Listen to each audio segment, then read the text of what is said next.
It's going to be fun no matter what. Thank you for hitting that record button. So, hi, everybody. Good morning. I'm so happy to be with you this morning. Unfortunately, Maddie is a little bit worse off than me. So, she's with Granny today, but she did totally send you all a message. So, I'll make sure to play that for you a little bit later. She's so sweet.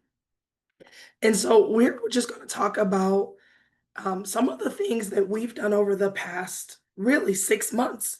I just realized that Madeline's Money Adventure turned 6 months old. We released the book. I have a copy of it here. Where's she at? There she is. Back in May of this year. So we've just had almost like its half birthday. And when Kimmy got in touch to say, hey, we'd love to talk about what you're doing with Maddie, what sparked the idea, and what we could also do as mothers, as aunts, as madrinas, to continue to not only promote the things that we want to see in the world, but to help the kids in our lives to do that too. The good news is, Kimmy, I'm not actually sick. I just talk too much. Like I feel fine. There's nothing happening here or here. It's just I talk too much. You know, it's a consequence of the profession. But we're going to get through it. So, I see that we have, let's see, a good number of sisters here. Could you in the comments tell me where in the world you are this morning or this afternoon? I'll type mine just to model.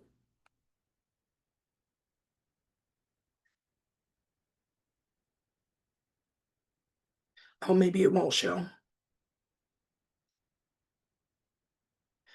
Where in the world? Oh, yes. Yeah, let them speak. Let them speak. Turn it on.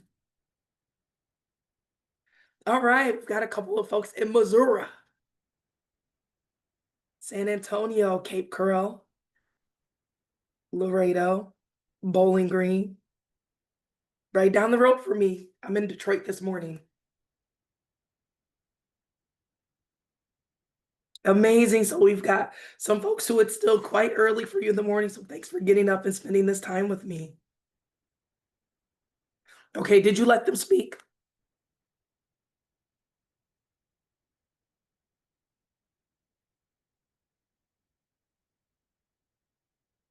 All right, we're gonna make this into a regular Zoom, probably. It takes Kimmy a second because I always do this to her. She's like, we're going to have a webinar. And I'm like, mm-hmm. And then she's like, if you really want, I can make them all open to speak. And I'm like, I do. So we'll get there. She has to do it one by one. I do this to you every time, Kimmy. We should just start it this way. And so I would love to know, do you all know how to use the reaction buttons? Do you know how to raise your hand electronically? Raise your hand if you know how to raise your hand.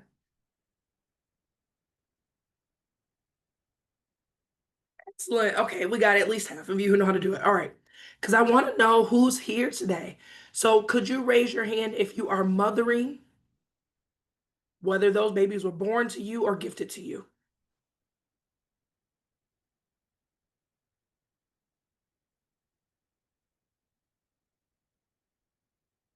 Okay, just a few people who are mothering. Thank you. You can lower your hand. Can you raise your hand if you're here because you are interested in writing a book about any topic? I want to write a book.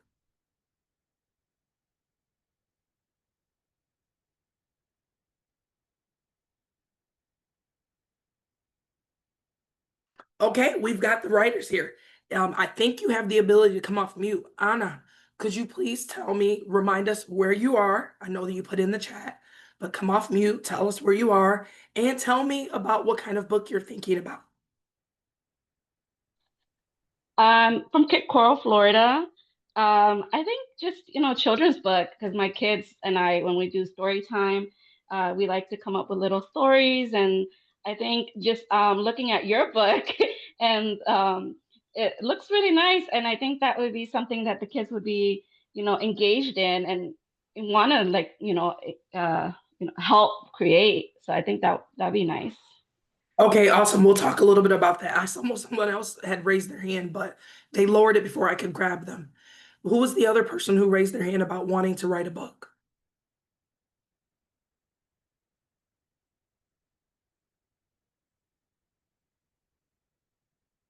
Was it you, Kimmy? Put it in the chat. Thought it was you.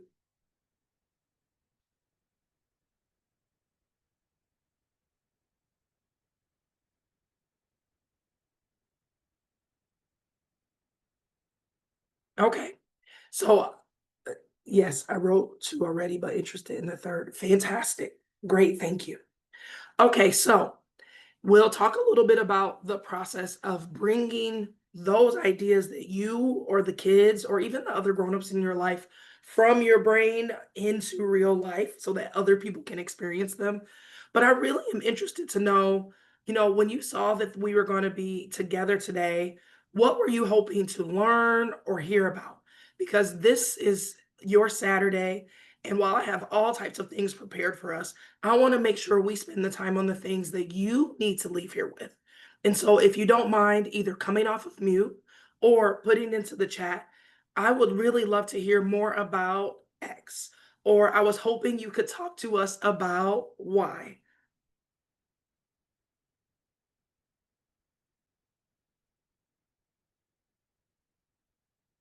I see people typing, so I will wait.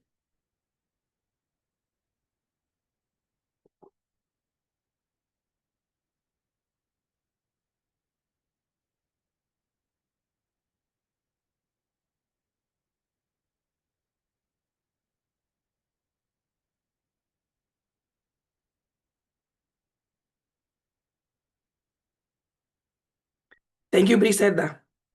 How to encourage kids to explore their creative potential.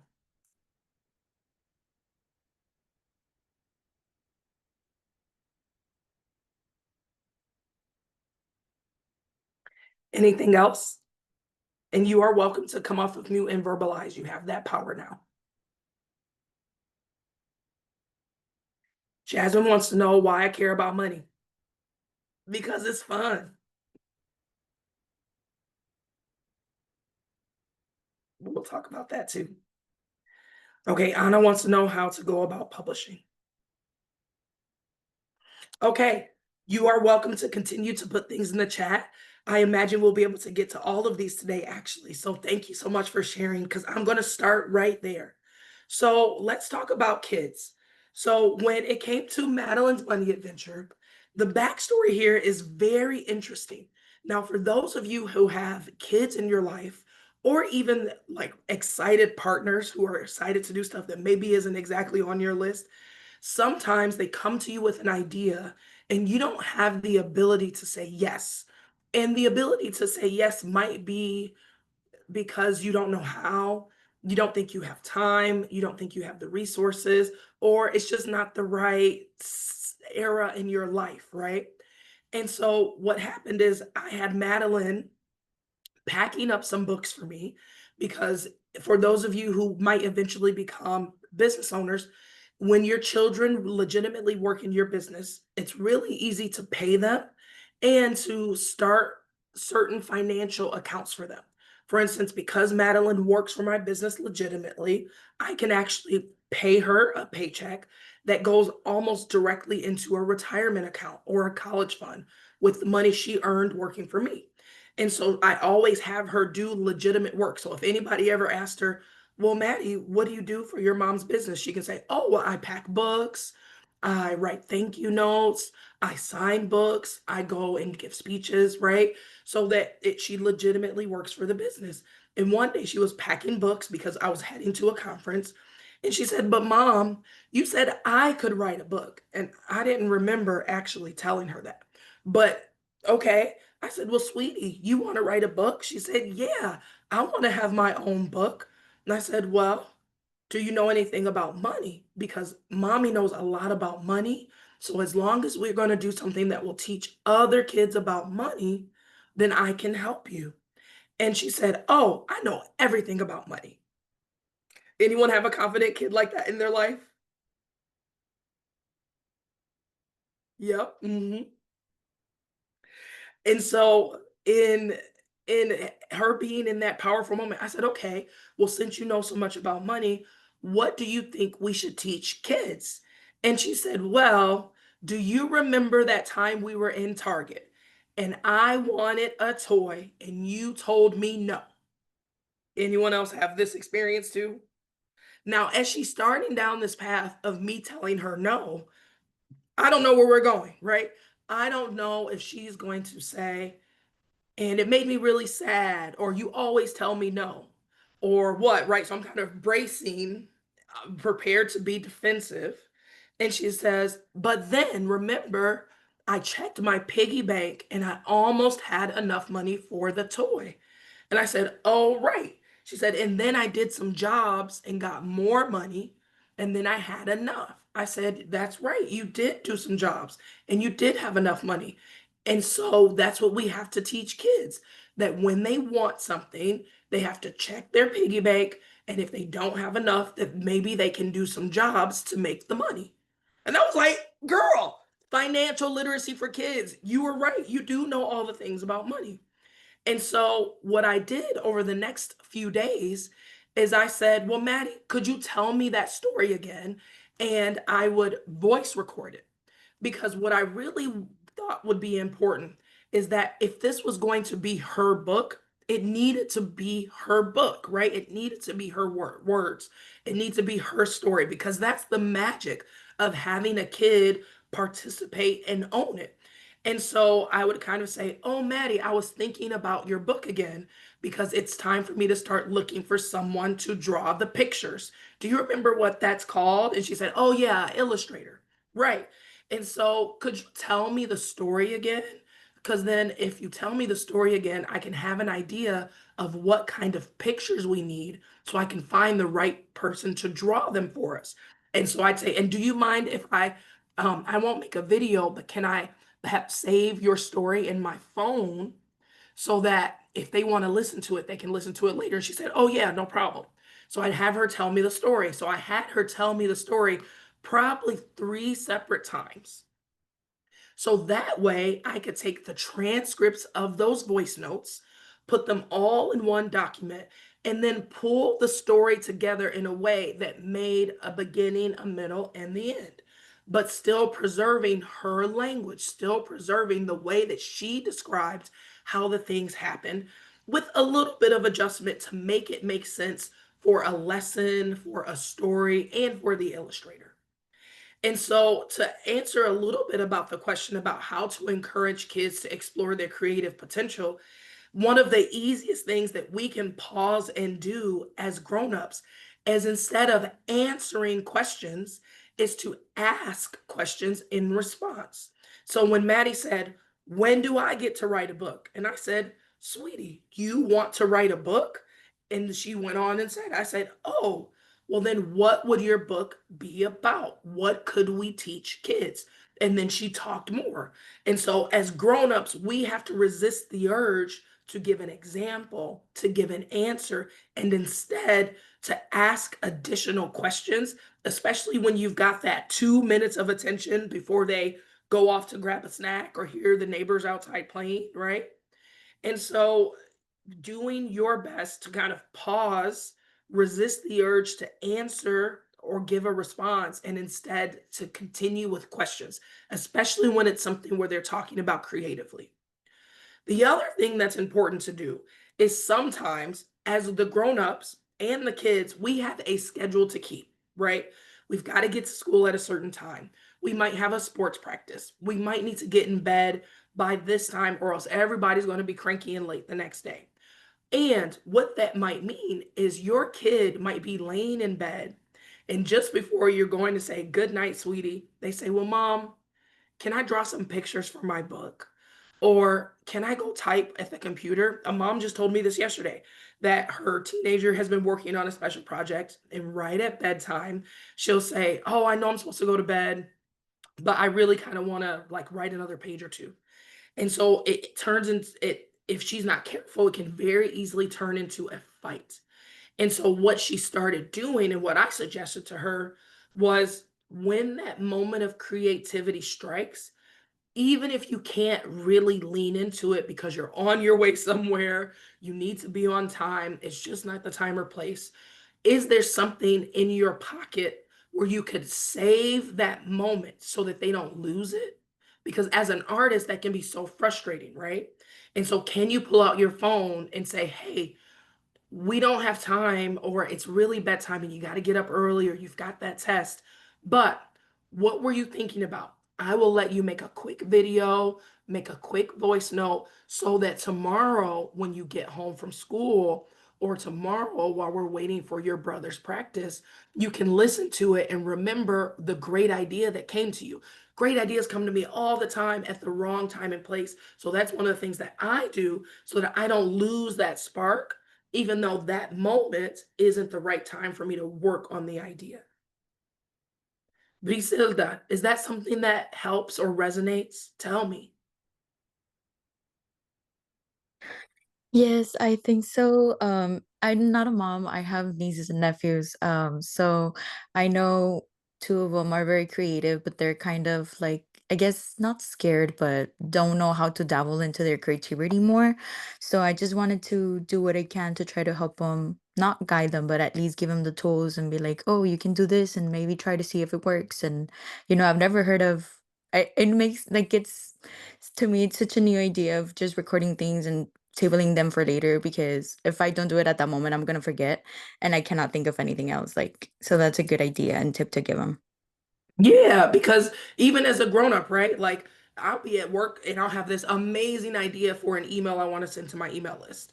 And I'm like, "Girl, you at work. You can't do it right now." Right? Like you just can't. And so I don't want to lose that great idea. So I make myself a voice note. And voice notes, even though I talk too much, is just the natural way that I am able to process things. And so that's why I always recommend it. Even when I was writing my dissertation, I would sometimes get stuck on a section because my fingers just wouldn't make it come out of my brain the way I wanted to. So I would literally pull out my phone, make a voice note, and talk out my thought. And then I could take those words, put it on my paper, and then I could edit it the way I needed it to sound for the paper, but I didn't get tripped up on the writing. And so thinking about also the kids, what is their way that they express? Are they drawing? Are they talking? Are they singing? Do they need to move? And so leaning into whatever those ways of expression can also help a lot too. And then if you're the auntie, you're the tia, that means you can ask your brother or sister, what is something that the kid always asks to do, but they can't always do because maybe it's at the wrong time or they don't have the money, or the class that does that, or the museum or the library that has that program is too far away, right? And so maybe you can be the tia that takes them to those locations that have those different creative pursuits on display. Something as simple as a trip to the library, free. Something as simple as a trip to the kids museum when they're doing an activity. Might be free, might be low cost. Something as simple as going to a community festival that has different artisans there, just so that they can see other people, whether they are grown-ups or kids, doing different forms of art. Because if you see it, you're like, oh, well, if they can do it, I can do it because I'm super cool. So thank you so much for letting me share that part with you. One of the questions that I think makes sense for us to go to next is, how do we go about publishing? So say you have the idea of putting a book out into the world.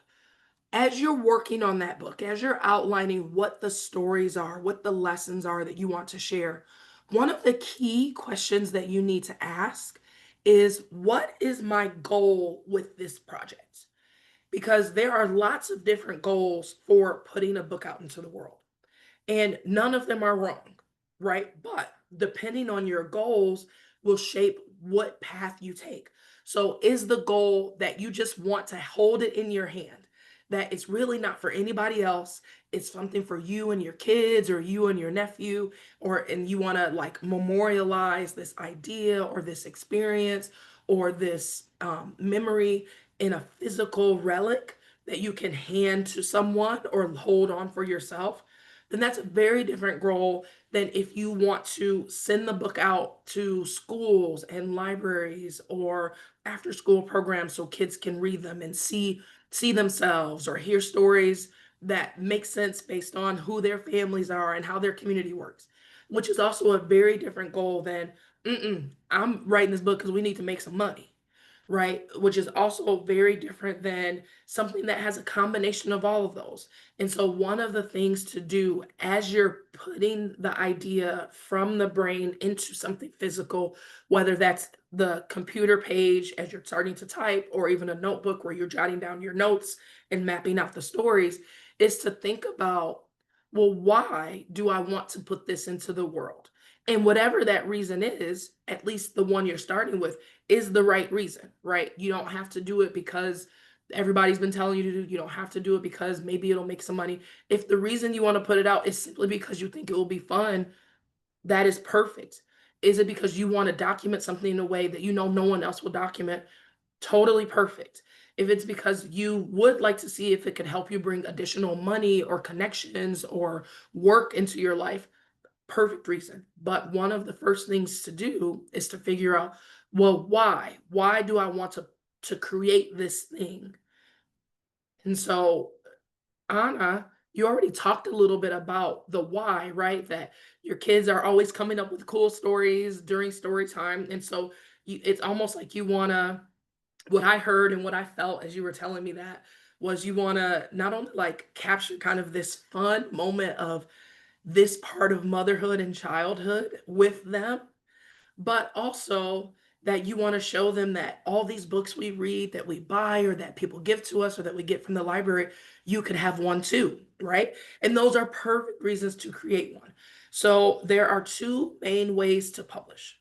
And the reason why matters because if you know you want to share it with lots of people, then you need to go one path. If you just want to share it with yourself and maybe a few family and friends, then you can go either path. So the very first thing to do is to decide what kind of book it's going to be. Is it going to be a children's book or a graphic novel or a paperback? Like, how much pictures and imagery will you need? Because depending on how good you are with graphic design, or shoot, Canva and Adobe Express, you might be able to create some of the imagery or find the pictures yourself. But if you want it to be a little bit more polished, then it might mean you have to find someone who could draw the pictures for you, either physically because they are hand draw and scan, or digitally because they do it in the computer. The great news is we actually have quite a few gammas who have that graphic design skill. And so if you ask in some of the gamma groups, you can actually find sisters. I found sisters who've done little projects for me along the way. And so you can keep it in the family. And so the cool thing about once you know kind of what format you think it'll be, then that's when you decide, okay, if this is just for me, then you have two options that are really super good. You can go to Barnes and Noble Press. It's BN for BarnesNoblePress.com. And this is a great site for people who are self-publishing their books and they just want to hold a physical copy. The great thing about Barnes and Noble Press is they have really beautiful color. Like the quality of their color books is so nice, much nicer than Amazon. The Amazon, I don't have the Amazon book with me, but the Amazon version of Madeline's Money Adventure is a little bit faded. Now, the Amazon version of How to Afford Everything looks fine because it's a black and white book. The cover is a little bit of a different shade of the teal, but otherwise the book on the inside, because it's just black and white, is perfectly fine. But for the color book, I didn't love the way Amazon created the colors, right? Like we chose our skin tones very purposely. We chose the color of the animal, the stuffed animal, purposely. And so when I saw that the colors were a little bit different than what we chose, I was like, ah, that's not, but I want kids to see brown baby speaking Spanish. Like I need them to see that in case they are a brown baby with textured hair speaking Spanish. I need them to see it. And so I can't have them a little bit red. I can't have them looking pale. Like I need them to be the shade of brown we selected because we did that on purpose, right? And so if you're doing a book that has pictures, so not drawings, not illustrations, but pictures and words, then you can go Amazon or you can go Barnes and Noble Press. And both of them will allow you to print a short, small, like you can print as little as one copy of the book, as many as hundreds, right? So if you just want a few to hold and to give to friends, both Barnes and Noble and Amazon are great places to do that. If you're thinking that the book, you do want to be able to sell it not only to bookstores so that people can buy them, not only to Amazon, but also maybe to schools and libraries, then you actually will want to publish through Ingram Spark. Ingram Spark is the international distributor of books, and they have a way that you, as a self-published author, can upload your files and get and publish your book to all of different sites. That's how I was able to get How to Afford Everything on Target.com and in Barnes and Noble and Books A Million, because I went through Ingram Spark. And as long as your book meets the requirements of those retailers, then and they think your book will sell on their website or in their store, they will pick it up. And Anna, you were talking about pricing. So you can you can produce a book for almost free, um, in terms of money. Now, remember, we've got three currencies. We've got time, energy, and money. So if you're talking about money, the publishing process through Ingram Spark, Barnes and Noble Press, and Amazon KDP, free. It costs no money to upload your files to any of those documents.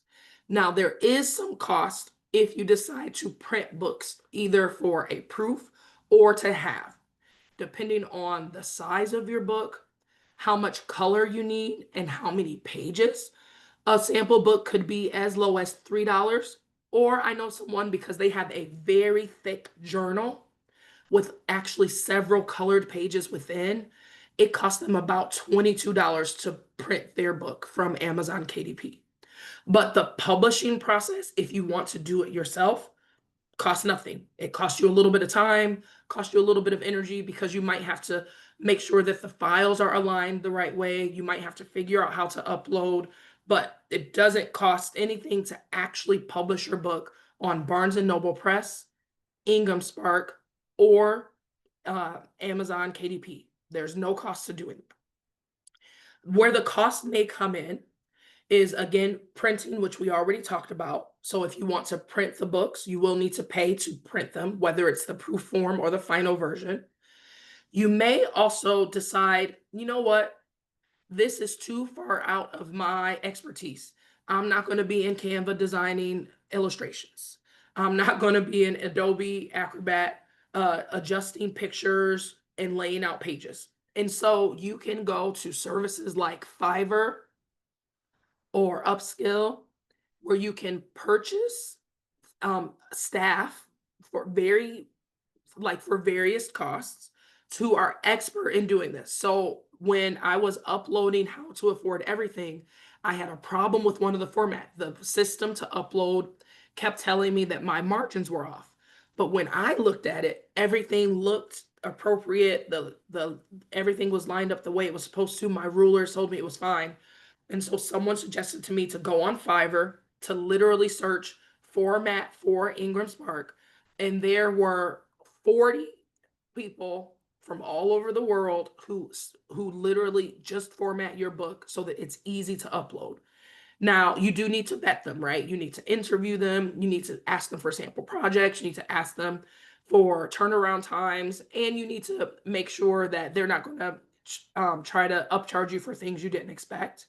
But I know someone who's gotten their book turned around when they fought with it for a week.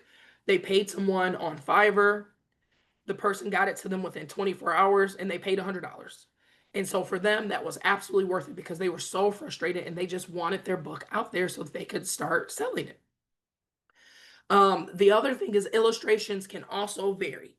So when I was looking for an illustrator to draw Madeline's book, who Madeline was so confident, she said, well, I can draw the pictures. And I got to find the picture of the unicorn she drew. It was really cute, but I was like, well, sweetie, it's going to be a lot of pages. So maybe we find an illustrator who can really help your vision come to life. And that way you don't have to work so hard. Because I thought she was going to make me let her illustrate it. So, in looking for an illustrator, I searched high and low because with the technology, you can have a wide variety of artists. You can have an artist who will physically draw, pencil draw, use marker, use paint, use color pencils, use charcoal to draw the images and then scan them so that you can put them in a book. And then you have people who use AI prompts to say, create a brown skinned girl with afro puffs wearing a pink dress and saddle shoes holding a unicorn with a pink and purple mane, and create that and then make edits to the AI generated image and then everything in between. And so, what's most important if you're looking for an illustrator is to find someone whose art style you like by looking at a couple of projects they've done or things that they put on Instagram or Pinterest, and then figuring out if they fit in your price range. Are you willing to pay $1,000 to have your book illustrated?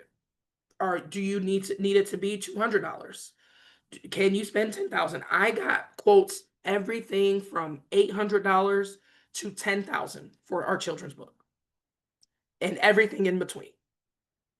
And so having an idea about one, what your goal is, what the product you want it to look like, and if this is just for you, or if you might eventually try to sell it or to give it to schools or libraries, because then that might change what investment level you're willing and able to make the first time going. Anna, did that answer your question? Yes, it did. Good. And what I will do is when Kimmy sends me the notes, the recording from this, I'll take the transcript and take make you all like some resource lists based on this conversation. So that way, like I have a bunch of YouTube videos that I watched to learn how to upload my files. There's a couple of creators out there who specifically work with self-published authors and gives tips and tricks about if you're, what you're trying to do with your book and ways to get that faster. And so I'm happy to share those things with you all in case it's something you want to pursue now or even later. One of the other questions that came up, and I'm so like, thank you for asking this because I love talking about money. Is someone said, well, why do I care about financial literacy, especially for women? And there's a ton of reasons, but I think the main reason is when I was working to figure out my own financial situation. Like, I grew up in Detroit and we had all types of craziness in our lives growing up.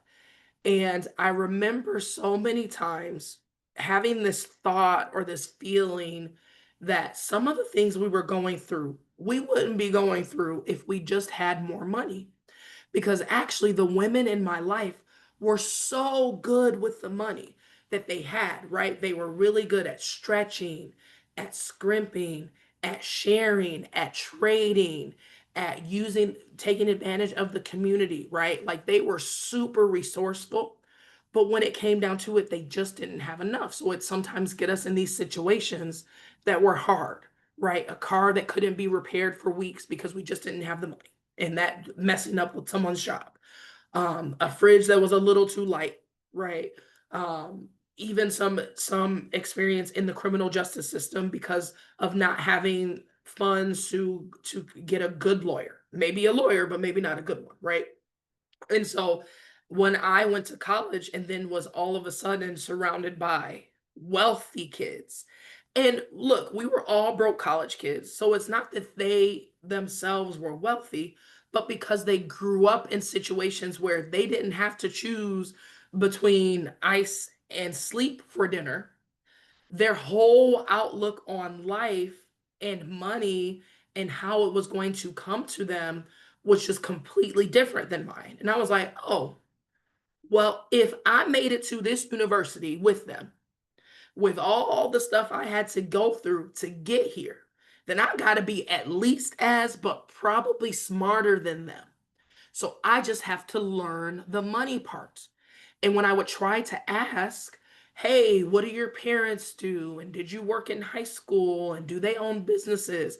They'd be like, sweetie, what, you are so weird. Are we going to the party? Are you going to pledge? Like, why are you asking me these strange questions? I was like, oh, that's right. They are 17 and 18, just like me.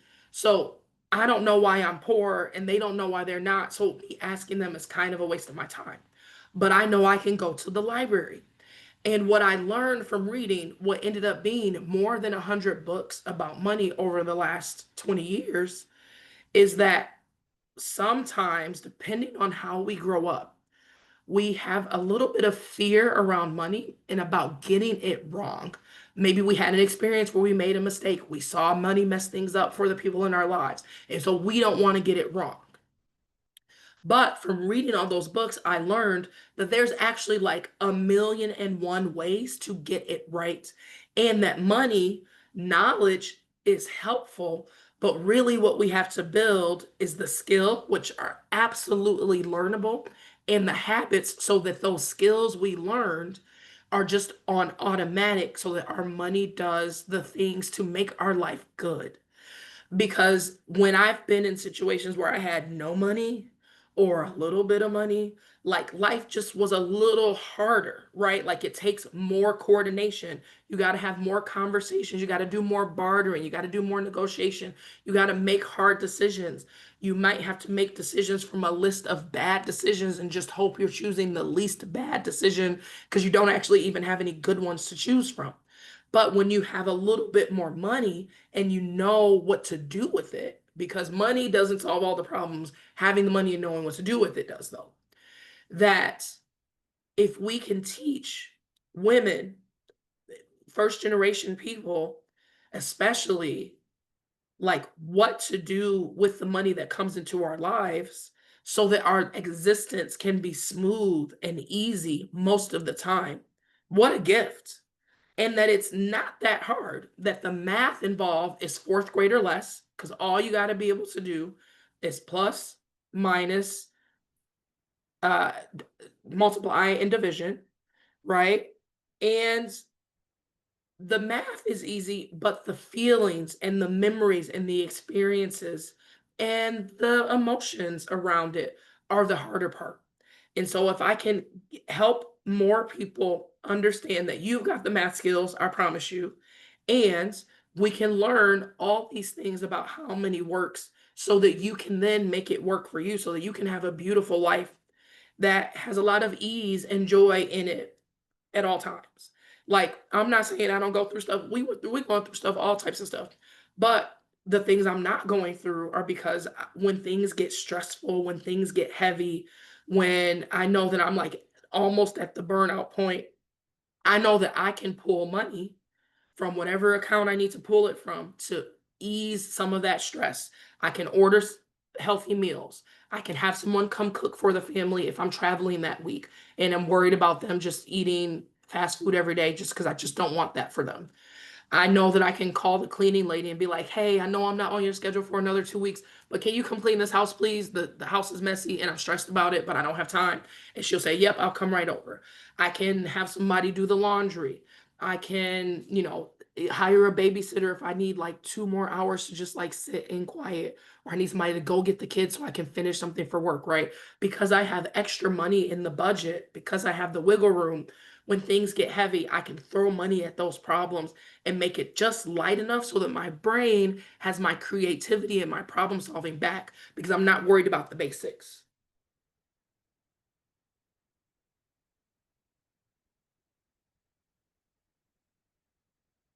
So, thank you so much for asking that. We are a little bit more than halfway through our time. And I'm so glad that instead of me going, I have some slides, but I'm glad we did this instead. But while we're still together, you can come off of mute. Is there anything else that you're thinking about or that you want to talk about or that you'd like me to send out a resource for? Because I want to make sure that if you're spending this time with me, you're getting what you need. There's this Denzel Washington meme that's like, I'm leaving here with something. I want you to leave here with something that feels good and hits you where you need it to hit. I think one of the biggest things for me is just taking that extra leap to, or the risk, and saying it's gonna flop, or if I do become successful at it, like, can I handle all of that? Because I do like, other than, maybe doing a book, I do have like craft, like I'm big on crafting, but I haven't really put myself out there to like launch that business. Um, and I think it's just that fear, like just saying like, what if I do fail, or what if I do make it big, and then can I handle all of that with all the, the stresses of being a mother, and wife, and everything that that comes with, you know, being a woman. It's hard, just Girl, doing right? everything. And Anna, thank you so much for saying that out loud. Because sometimes we have these thoughts in our head and we're kind of, it's hard to speak them. And so I just want to thank you so much for verbalizing that. And I got a couple things I'm gonna say, and they gonna sound sideways at first, but just stay with me, okay? Stay with me. So I got 2.5 jobs, 2 kids. My husband is active duty military. I have a mom who got some mental illness, an aunt who raised me who's going through some health stuff. And don't you know, the thing that is keeping me together is the fact that I get to do this. I get to stay and with other women. I get to go read to kids, even if it's just for 1 hour, if it's just for 45 minutes. That is the part of my week that like fills me up so much that makes those other hard parts of the week easier because I did something to fill my creativity, to feel like I'm walking in my purpose outside of all those other labels and titles and roles of mama, wife, worker, daughter, niece, caregiver, money manager, CFO, all of that, right? Because doing this feels so good. And so even if I only do this for 1 hour this week, that gave me just enough fuel in my tank to do all that other stuff that has to be done, even when I don't feel like doing it, right? The other piece is like sometimes because we have had to plan our lives, we're thinking about, okay, then this, then this, then this, then this. And oh, girl, let me tell you, that is me. So one of the things I actually tricked myself into doing when it came to writing How to Afford Everything, as I said, Darla, focus on the next 2 steps, not the next 10, not the next 100, just the next 2. And I know that you want to have a plan and a backup plan and a contingency plan, but getting this book done is not life or death, right? Like doing this project, doing these crafts, putting myself out there in this way is not going to make or break the bigger, more important parts of my life. So it's okay that I don't have it all figured out. And I know that having one step ain't gonna work. So like I will allow myself 2 to 3, 2 to 3, because sometimes the third, depending on what the third step is, it might change whether you do 1, 2 or 2, 1, right? And so, like, what would be the next 1 or 2 steps to get you towards getting your crafts out into the world, right? And like, don't worry about all the other steps yet, but what's the first thing you could do? Is it figuring out, do you want to go to craft shows and whether it costs money to do those? Is it figuring out if you want to just put something on Etsy? Is it figuring out whether you just make a few things because it's the holiday season and in the moms groups and the small business groups on Facebook in your city, you'll put them out there, right? Like don't think about the 100 steps. Think about the next 2, maybe 3. And then do 1 and check if that 2 and 3 still make sense based off of finishing that first step. And then do 1 and then figure out what the next step might be and then do 1 and take it 1 step at a time. Now, when I was writing How to Afford Everything, people was like, so what do you want to do with the book? And I was like, finish it. My only thing I'm focused on right now is actually finishing the book. I've been talking about this book for 10 years. So actually getting chapter 2, chapter 10, and to the part where I say, thank you so much for reading. Visit my website for worksheets. That's all I'm focused on right now. And then once we got about halfway through the book, my editor was like, well, sweetie, I need you to tell me the title. I didn't even have a title for the book because we need to make the cover. And I was like, oh, right. Okay, so then we figured out a title. And then once the book was done, we I was like, well, shoot, I guess I should start marketing it because it's done. And I told people about it. So that was good. But maybe I do want to make a little money from this. So let me like figure out who can help me with the marketing. And so I did it piece by piece. And 2 years later, girl done a whole lot. Like I'm a whole author, right? But in the beginning, it wasn't that. It was just I want to start the book and I want to finish the book. So what are the two things that you could do that's just the first one or two things? And I'm asking you, I would love for you to verbalize it. Well, I think I know already. Like, I definitely just need to get a name and incorporate it. I think that was my first, and then um, I think the next step is setting up that Etsy account just to get something out there. Like I said, I create already, so maybe just posting some of those things that I create. So I Yeah. think it's just that. It's just like, do I know the steps? I think I do. I'm pretty sure because I deal with other businesses, but just doing it for myself. And again, don't worry about the 10. Worry about the first one or two. And then if it turns out you get to step four and you're like, oh man, I got to do it a little different. No problem. Shift. You are the Yes. only person who gets the work, but also the privilege of living your life. The other people in your life are part of the movie, they're part of the experiences, but you're the only one who gets to and has to do it. But that also means that you got a whole lot of power about shifting whenever you need to shift, designing, removing, adding, hiring, firing the things that make your life run the way you see it in your brain. Behave accordingly. Thank you. Jasmine, oh, go. Yes, thank you, Anna. Jasmine, I think earlier you had your hand up, and I don't want to miss if you wanted to ask a question or say something.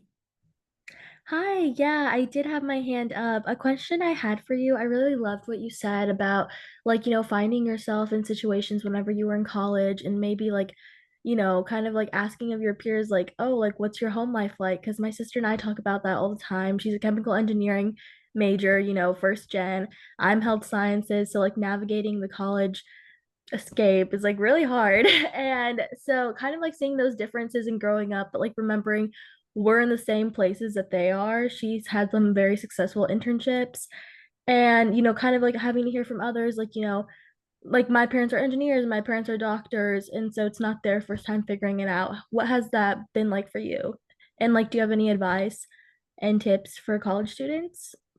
Yeah, so if you're in college, like be in college, right? Like I one of the things that and I wouldn't say it's regret because I think I was in college, but like one of the most powerful things about going to the University of Michigan isn't the fact that it was the University of Michigan, isn't my degree, but the network that I have access to because I was there, right? Like the people I met, the people who know me well, and the people who kind of know me, right? The kind of people who are like, oh yeah, I kind of remember you. I think we had that class together, or we were in that club together. Because in 10 years and 20 years, when you guys cross paths again, you get a chance to reintroduce yourself to them, but they got to have something to anchor on. And so if you're always studying, if you're always at work, and they don't even know you went to school with them, even though y'all were in three classes together because y'all had the same major, then you're missing out on one of the most beautiful things about being a student or being in any community. And so, like, being intentional about connecting with the people in the spaces, and almost especially if you are very different from them or don't even like them, because you might not like them because you haven't connected with them. Like all humans have something in common. It just might take a little bit more work to figure out what those things are. And so being intentional about connecting to the humans that you are going through some shared experience with, whether that's classes, whether that's coworkers, whether that's, the other parents at the school or the daycare or at the sports camp, like finding ways to be intentional about connecting. And these can be tiny little things. Like you would be surprised at how having a 3-minute conversation at a work happy hour will make your boss believe that you are the best person ever just because they spent 3 minutes with you as a human, right? And so being intentional about connecting with the humans. The other piece is like there's self-esteem and their self-worth. Now, psychologically speaking, self-esteem is a little bit more about the external validation about who you are, about what the world tells you are, and whether or not you believe that, right? So if the world is telling you, well, you are an award-winning author, or you are a fantastic chemical engineer that's very great at problem solving, and you actually have social skills, we can't believe that, right? Like, so that builds your self-esteem because the external world has told you you are awesome and you believed them. On the other hand, if it was, if people told you weren't awesome and you also believe them, then your self-esteem might be low, right? Whereas self-worth is more internal. It's a deep-seated belief, and beliefs are only real if you act on them, right?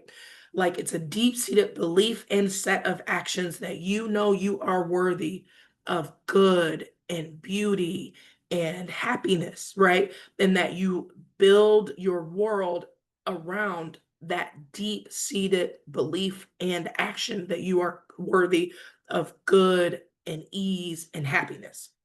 And so finding ways to strengthen both. That human connection piece makes the self-esteem part a little bit easier. But the internal work of liking who you are, or if there are parts of you that you don't love, figuring out how to shift them, that's your work that you got to do. Nobody else can do it. Happiness, satisfaction in your life is an inside job. I am married to a fantastic person. I have been in a relationship with this person for 20 years. He loves me to my core, but he can't do shit for my happiness. It's an inside job.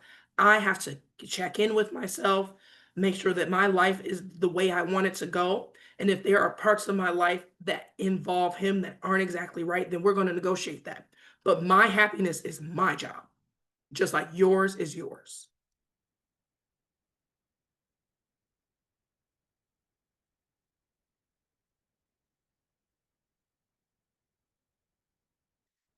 So, in our last few minutes, I just want to say thank you so much for spending time. Um, you know, I just love and appreciate so much that you all got up on Saturday, and even if you're out running your errands or doing whatever, that you've got me in your ear and dealt with my scratchy voice. It'll be back soon as soon as I stop talking, but clearly that's difficult for me. And what I will do is, since I didn't show you slides, I will send them out so that Kimmy can share that with you all. But but give me a few days, because what I want to do is take the transcript from this conversation and make a little post-event guide for you with some resources, some places to look, maybe some podcast or YouTube videos to watch, so that you have a place to start that first thing, that first step with some of the things we've talked about. In case you want to stay in touch, I'm pretty easy to find. You can get all of my links and socials at darlabishop.com/social. Let me type that in the chat.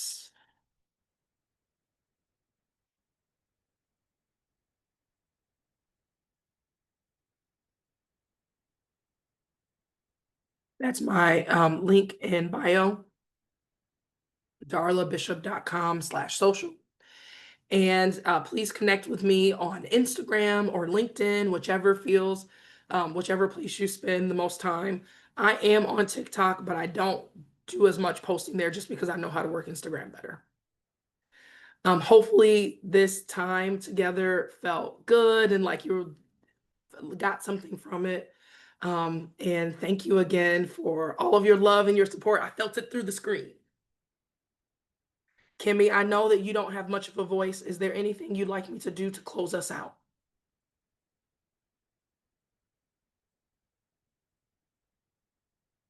Thank you for everything. I don't have much to say, but I am grateful everyone was here today and I greatly appreciate it. And thank you, Darla, for sharing your wisdom. You dropped so many nuggets and it is very applicable. And thank you. I really, really do appreciate it. Yes, thank you, everyone. Enjoy your weekend. and end the year strong. I'll talk to y'all soon. Thank you. Tell your baby girl feel better. Yes, I will. Have a good one. Bye.